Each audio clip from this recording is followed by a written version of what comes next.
கடக ராசிக்கான புரட்டாசி மாத பலன்கள் பார்க்கலாம் வாங்க. பொதுவாக வந்து இந்த கடகராசி நேயர்கள் பார்த்திங்கன்னா எல்லாத்துக்கிட்டையுமே கொஞ்சம் தாய்மை உணர்வோடு பழகக்கூடிய நண்பர்களாக இவங்க இருப்பாங்க. ஸோ ஒரு அன்பான ராசின்னு சொல்லலாம் கடகராசியை. தாய்மை நிறைந்த ஒரு ராசி கடகராசி, ஓகேங்களா? ஸோ இந்த கடகராசி நேயர்களுக்கு எப்படி இருக்குது அப்படின்னு பார்த்திங்கன்னா, ராசிக்கு 2ஆம் இடத்துல சுக்கிரன். ஸோ கட்டாயம் வந்து ராசிக்கு 2ல் சுக்கிரன் இருக்கும்போது நல்ல சாப்பாடு, நல்ல சந்தோஷம், மன மகிழ்ச்சி இதெல்லாம் நிச்சயமாக இருக்கும் இந்த மாதம். ஆல்ரெடி வந்து 2ஆம் இடத்துல உங்களுக்கு கேது சஞ்சாரம் பண்ணிகிட்ருக்காரு. ஸோ பொதுவாக வந்து நம்ம ஜனனகால ராசிக்கு 2ஆம் இடத்துல கேது சஞ்சாரம் பண்ணும்போது குடும்பத்தில் கொஞ்சம் நம்மளுக்கு நிம்மதி குறையிற மாதிரி நமக்கு அப்படி இருக்கும், சரிங்களா? கட்டாயம் என்னையை பொறுத்த வரைக்கும் எப்பயும் போல தான் எல்லாமே நடந்துகிட்ருக்கு. ஸோ நமக்கு இந்த கிரக பயிற்சிகள்னால நம்ம மனநிலை தான் அந்த மாதிரி மாறுது. ஸோ அந்த ஒரு புரிதல் இருந்துருச்சுன்னா உங்களுக்கு எந்த ஒரு விஷயத்து மேலேயும் கோபம் வராது, எந்த ஒரு நபர் மேலேயும் வருத்தம் ஏற்படாது, சரிங்களா? ஸோ அந்த ஒரு புரிதலோடு நம்ம என்றைக்குமே பயணம் செய்யணும். அதனால் 2ல் கேது இருக்கிறனால நிச்சயமாக வந்து குடும்பத்தில் ஒரு நிம்மதி இல்லாத தன்மையை நமக்கு உருவாக்கும். அதனால் அதில் கொஞ்சம் கவனமாக இருங்க. நல்ல தெய்வ வழிபாட்டில் ஈடுபடுங்க. பொதுவாக 2ல் கேது இருக்கும்போது நீங்கள் வந்துட்டு இந்த மந்திரங்கள் சொல்கிறது, ஓகேங்களா, விநாயகர் அகவல் இந்த மாதிரி விஷயங்கள்லாம் படிக்கும்போது ரொம்ப சிறப்பாக இருக்கும். கண்டிப்பாக நல்லா ஆக்டிவேட் ஆகும். 2ல் கேது இருக்கும்போது நிறைய மந்திரங்கள் வந்து நீங்கள் பயன்படுத்துங்க. நிறைய ஆன்மீகம் விஷயங்கள் வந்து தெரிஞ்சுக்கோங்க. இதெல்லாம் தெரிஞ்சுக்கிறது வந்து சீக்கிரமாக ஒரு மன நிம்மதியையும் அந்த புரிதலையும் உங்களுக்கு கொடுக்கும், ஓகேங்களா? ஸோ இன்ட்ரெஸ்ட் இருக்கிறவங்க அந்த மாதிரி விஷயங்களில் ஈடுபட்டுக்கோங்க, ரொம்ப சிறப்பாக இருக்கும். ராசிக்கு 3ஆம் இடத்துல சூரியன் இருக்கிறது வந்து நல்ல ஒரு காரிய அனுகூலம் தான். ஸோ அரசு சம்மந்தப்பட்ட விஷயங்களில் நல்ல ஒரு வெற்றி கிடைக்கும். எந்த ஒரு முயற்சி எடுத்திங்கனாலுமே நிச்சயமாக சிறப்பாக நடக்கும். ஸோ எடுக்கிற முயற்சிகள் எல்லாமே நிறைவேறும், ஓகேங்களா? புதன் இருக்கிறது வந்து பார்த்திங்கன்னா அரசு சம்மந்தப்பட்ட விஷயங்களில் கொஞ்சம் வந்து பிரச்சனைகள் கொடுக்கும். அதனால ஸோ நான் எப்போயும் சொல்லுவேன் இல்லைங்களா, அரசு சம்மந்தம்னா என்ன, நம்ம வந்து வண்டியில் போகும்போது கரெக்டாக லைசன்ஸ் எடுத்துகிட்டு போகிறது, எந்தெந்த இடத்துல வந்து ஐடி ப்ரூஃப்லாம் கரெக்டாக நம்ம கொண்டு போகணும், பத்திரமா வச்சுருக்கணும்னு இருக்கு இல்லைங்களா? ஸோ அதெல்லாம் கொஞ்சம் கரெக்டாக நீங்கள் ஃபாலோ பண்ணிக்கோங்க. புரட்டாசி 17ஆம் தேதி வந்து பார்த்திங்கன்னா புதன் 4ஆம் இடத்துக்கு வராரு. ஸோ புதன் 4ஆம் இடத்துக்கு வரும்போது என்ன ஆகும்னா, குடும்பத்தில் நல்ல ஒற்றுமை, சந்தோஷம், அந்யோன்யம், உறவினர்களால் நன்மை, நட்புகளால் நன்மை இதெல்லாம் நிச்சயமாக கொடுக்கும். ஆனால் 4ஆம் இடத்துல செவ்வாய் உங்களுக்கு வந்து சஞ்சாரம் பண்ணிகிட்ருக்காரு. அதனால் வந்து தாயாரோட ஹெல்த்தில் கொஞ்சம் கவனமாக இருங்க. இந்த கூர்மையான ஆயுதங்களை பயன்படுத்தும் போது கவனமாக இருங்க. அதே மாதிரி 4ஆம் இடத்துல செவ்வாய் இருக்கும்போது முடிந்த வரைக்கும் பயணம் பண்ணுறத வந்து கொஞ்சம் குறைச்சிக்கோங்க.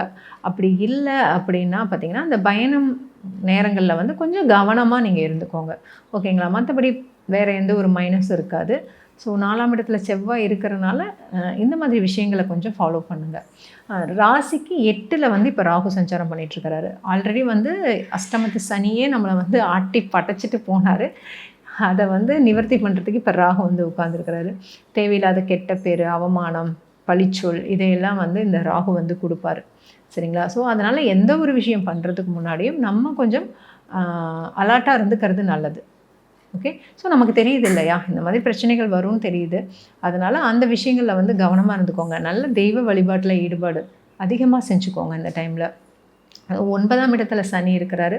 அப்போ 9ஆம் இடத்துல சனி இருக்கும்போது கட்டாயமாக என்ன ஆகும்னா, அப்பா வழி சார்ந்த விஷயங்கள்லாம் வந்து தேவையில்லாத ஆர்குமெண்ட்ஸ், பிரச்சனைகள் இதையெல்லாம் கொஞ்சமாவது அது ஏற்படுத்த தான் செய்யும். ஸோ அதில் கவனமாக இருந்துக்கோங்க. பொதுவாகவே ஒரு விஷயம் தெரிஞ்சுக்கோங்க, நம்மளுக்கு வந்து இந்த 9ஆம் இடம், 8ஆம் இடம் இங்கெல்லாம் வந்து பாவகிரகங்கள் இருக்கும்போது நல்ல தெய்வ வழிபாட்டில் ஈடுபடுங்க. இப்போ நீங்கள் 9ஆம் இடத்துல சனி இருக்கார் இல்லையா, இப்போ நீங்கள் வந்து இந்த குலதெய்வ வழிபாடு, தெய்வ வழிபாடு ஈடுபட்டு பாருங்களேன், உங்களுக்கு அவ்வளோ சிறப்பாக இருக்கும். நம்ம எல்லாமே என்ன நினச்சிக்கிறோம், நெகட்டிவான இடங்களில் வந்து கிரகங்கள் உட்காரும்போது ரொம்ப சோர்வாகிறோம். கண்டிப்பாக கிடையாது. அதையுமே நம்மளால் பாசிட்டிவாக ஆக்டிவேட் பண்ண முடியும். நீங்கள் 9ஆம் இடத்துல சனி இருக்கும்போது நல்ல தெய்வ வழிபாட்டில் ஈடுபட்டு பாருங்களேன், எவ்வளோ சிறப்பாக இருக்கும் தெரியுங்களா? கட்டாயமாக நீங்கள் வந்து மன மகிழ்ச்சி அடைவீங்க. அதே போல் 12ஆம் இடத்துல இருக்கிற குரு பார்த்திங்கன்னா விரய குருன்னு நம்ம சொல்லுவோம். ஆனால் வந்து சுப விரயங்களை தான் வந்து இவர் கொடுப்பாரு நிச்சயமாக. ஸோ திருமணத்துக்காக செலவு பண்ணுறதோ, இல்லை வீடு கட்டுறதுக்காக நம்ம செலவு பண்ணுறதோ, இந்த மாதிரி தன்மைகளை வந்து 12ல் இருக்கிற குரு கொடுப்பாரு. ஸோ 12ல் குரு இருக்கும்போதுமே நீங்கள் இந்த ஆன்மீகம் சம்மந்தப்பட்ட விஷயங்கள், ரொம்ப நாளாக வந்து ஆன்மீக சுற்றுலா போகணுன்னு ஆசைப்படுறவங்க, இதெல்லாமே இந்த டைமில் நீங்கள் பயன்படுத்திக்கோங்க. சரிங்களா? ஸோ நம்மளுக்கு ஏன் இப்படி மோசமாக கிரகங்கள் அமைஞ்சிருக்கு அப்படின்னு அப்படி நினைக்காதீங்க. இதில் எந்த மாதிரி நம்ம பாசிட்டிவாக நம்ம இந்த கிரகங்களை எல்லாம் பயன்படுத்திக்கலாம் அப்படின்னு யோசிங்க. கட்டாயமாக 9ஆம் இடத்துல சனி, 12ஆம் இடத்துல குரு இருக்கிறனால நீங்கள் இந்த தெய்வ வழிபாட்டில் ஈடுபட்டிங்கன்னா அவ்வளோ ஒரு அருமையாக இருக்கும்.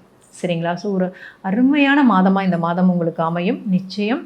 அதனால் நல்ல தெய்வ வழிபாட்டில் ஈடுபடுங்க, அருமையான அந்த அருளை பெறுங்க. ஓகேங்களா? ஸோ ரொம்ப சிறப்பாக இந்த மாதத்துக்கு வந்து கொண்டு போங்க. கடகராசிக்கான புரட்டாசி மாத பலன்கள் பார்க்கலாம் வாங்க. பொதுவாக வந்து இந்த கடகராசி நேர்கள் பார்த்திங்கன்னா எல்லாத்துக்கிட்டையுமே கொஞ்சம் தாய்மை உணர்வோடு பழகக்கூடிய நண்பர்களாக இவங்க இருப்பாங்க. ஸோ ஒரு அன்பான ராசின்னு சொல்லலாம் கடகராசியை. தாய்மை நிறைந்த ஒரு ராசி கடகராசி. ஓகேங்களா? ஸோ இந்த கடகராசி நேயர்களுக்கு எப்படி இருக்குது அப்படின்னு பார்த்திங்கன்னா, ராசிக்கு 2ஆம் இடத்துல சுக்கிரன். ஸோ கட்டாயம் வந்து ராசிக்கு 2ல் சுக்கிரன் இருக்கும்போது நல்ல சாப்பாடு, நல்ல சந்தோஷம், மன மகிழ்ச்சி இதெல்லாம் நிச்சயமாக இருக்கும் இந்த மாதம். ஆல்ரெடி வந்து 2ஆம் இடத்துல உங்களுக்கு கேது சஞ்சாரம் பண்ணிகிட்ருக்காரு. ஸோ பொதுவாக வந்து நம்ம ஜனனகால ராசிக்கு 2ஆம் இடத்துல கேது சஞ்சாரம் பண்ணும்போது குடும்பத்தில் கொஞ்சம் நம்மளுக்கு நிம்மதி குறையிற மாதிரி நமக்கு அப்படி இருக்கும். சரிங்களா? கட்டாயம் என்னையை பொறுத்த வரைக்கும் எப்பயும் போல தான் எல்லாமே நடந்துகிட்ருக்கு. ஸோ நமக்கு இந்த கிரக பயிற்சிகள்னால நம்ம மனநிலை தான் அந்த மாதிரி மாறுது. ஸோ அந்த ஒரு புரிதல் இருந்துருச்சுன்னா உங்களுக்கு எந்த ஒரு விஷயத்து மேலேயும் கோபம் வராது, எந்த ஒரு நபர் மேலேயும் வருத்தம் ஏற்படாது. சரிங்களா? ஸோ அந்த ஒரு புரிதலோடு நம்ம என்றைக்குமே பயணம் செய்யணும். அதனால் 2ல் கேது இருக்கிறனால நிச்சயமாக வந்து குடும்பத்தில் ஒரு நிம்மதி இல்லாத தன்மையை நமக்கு உருவாக்கும். அதனால் அதில் கொஞ்சம் கவனமாக இருங்க. நல்ல தெய்வ வழிபாட்டில் ஈடுபடுங்க. பொதுவாக 2ல் கேது இருக்கும்போது நீங்கள் வந்துட்டு இந்த மந்திரங்கள் சொல்கிறது, ஓகேங்களா, விநாயகர் அகவல் இந்த மாதிரி விஷயங்கள்லாம் படிக்கும்போது ரொம்ப சிறப்பாக இருக்கும். கண்டிப்பாக நல்லா ஆக்டிவேட் ஆகும். 2ல் கேது இருக்கும்போது நிறைய மந்திரங்கள் வந்து நீங்கள் பயன்படுத்துங்க. நிறைய ஆன்மீகம் விஷயங்கள் வந்து தெரிஞ்சுக்கோங்க. இதெல்லாம் தெரிஞ்சுக்கிறது வந்து சீக்கிரமாக ஒரு மன நிம்மதியையும் அந்த புரிதலையும் உங்களுக்கு கொடுக்கும். ஓகேங்களா? ஸோ இன்ட்ரெஸ்ட் இருக்கிறவங்க அந்த மாதிரி விஷயங்களில் ஈடுபட்டுக்கோங்க. ரொம்ப சிறப்பாக இருக்கும். ராசிக்கு 3ஆம் இடத்துல சூரியன் இருக்கிறது வந்து நல்ல ஒரு காரிய அனுகூலம் தான். ஸோ அரசு சம்மந்தப்பட்ட விஷயங்களில் நல்ல ஒரு வெற்றி கிடைக்கும். எந்த ஒரு முயற்சி எடுத்திங்கனாலுமே நிச்சயமாக சிறப்பாக நடக்கும். ஸோ எடுக்கிற முயற்சிகள் எல்லாமே நிறைவேறும். ஓகேங்களா? புதன் இருக்கிறது வந்து பார்த்திங்கன்னா அரசு சம்மந்தப்பட்ட விஷயங்களில் கொஞ்சம் வந்து பிரச்சனைகள் கொடுக்கும். அதனால ஸோ நான் எப்பயும் சொல்லுவேன் இல்லைங்களா, அரசு சம்மந்தம்னா என்ன, நம்ம வந்து வண்டியில் போகும்போது கரெக்டாக லைசன்ஸ் எடுத்துகிட்டு போகிறது, எந்தெந்த இடத்துல வந்து ஐடி ப்ரூஃப்லாம் கரெக்டாக நம்ம கொண்டு போகணும், பத்திரமா வச்சுருக்கணும்னு இருக்கு இல்லைங்களா? ஸோ அதெல்லாம் கொஞ்சம் கரெக்டாக நீங்கள் ஃபாலோ பண்ணிக்கோங்க. புரட்டாசி 17ஆம் தேதி வந்து பார்த்திங்கன்னா புதன் 4ஆம் இடத்துக்கு வராரு. ஸோ புதன் 4ஆம் இடத்துக்கு வரும்போது என்ன ஆகும்னா, குடும்பத்தில் நல்ல ஒற்றுமை, சந்தோஷம், அந்யோன்யம், உறவினர்களால் நன்மை, நட்புகளால் நன்மை இதெல்லாம் நிச்சயமாக கொடுக்கும். ஆனால் 4ஆம் இடத்துல செவ்வாய் உங்களுக்கு வந்து சஞ்சாரம் பண்ணிகிட்ருக்காரு. அதனால் வந்து தாயாரோட ஹெல்த்தில் கொஞ்சம் கவனமாக இருங்க. இந்த கூர்மையான ஆயுதங்களை பயன்படுத்தும் போது கவனமாக இருங்க. அதே மாதிரி 4ஆம் இடத்துல செவ்வாய் இருக்கும்போது முடிந்த வரைக்கும் பயணம் பண்ணுறத வந்து கொஞ்சம் குறைச்சிக்கோங்க. அப்படி இல்லை அப்படின்னா பார்த்திங்கன்னா அந்த பயணம் நேரங்களில் வந்து கொஞ்சம் கவனமாக நீங்கள் இருந்துக்கோங்க. ஓகேங்களா? மற்றபடி வேறு எந்த ஒரு மைனஸும் இருக்காது.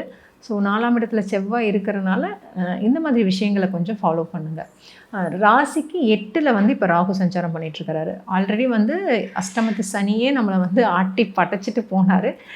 அதை வந்து நிவர்த்தி பண்ணுறதுக்கு இப்போ ராகு வந்து உட்காந்துருக்கிறாரு. தேவையில்லாத கெட்ட பேர், அவமானம், பழிச்சொல் இதையெல்லாம் வந்து இந்த ராகு வந்து கொடுப்பாரு. சரிங்களா? ஸோ அதனால் எந்த ஒரு விஷயம் பண்ணுறதுக்கு முன்னாடியும் நம்ம கொஞ்சம் அலர்ட்டாக இருந்துக்கிறது நல்லது. ஓகே? ஸோ நமக்கு தெரியுது இல்லையா, இந்த மாதிரி பிரச்சனைகள் வரும்னு தெரியுது. அதனால் அந்த விஷயங்களில் வந்து கவனமாக இருந்துக்கோங்க. நல்ல தெய்வ வழிபாட்டில் ஈடுபாடு அதிகமாக செஞ்சுக்கோங்க இந்த டைமில். 9ஆம் இடத்துல சனி இருக்கிறாரு. அப்போ 9ஆம் இடத்துல சனி இருக்கும்போது கட்டாயமாக என்ன ஆகும்னா, அப்பா வழி சார்ந்த விஷயங்கள்லாம் வந்து தேவையில்லாத ஆர்குமெண்ட்ஸு, பிரச்சனைகள் இதையெல்லாம் கொஞ்சமாவது அது ஏற்படுத்த தான் செய்யும். ஸோ அதில் கவனமாக இருந்துக்கோங்க. பொதுவாகவே ஒரு விஷயம் தெரிஞ்சுக்கோங்க, நம்மளுக்கு வந்து இந்த 9ஆம் இடம் 8ஆம் இடம் இங்கெல்லாம் வந்து பாவகிரகங்கள் இருக்கும்போது நல்ல தெய்வ வழிபாட்டில் ஈடுபடுங்க.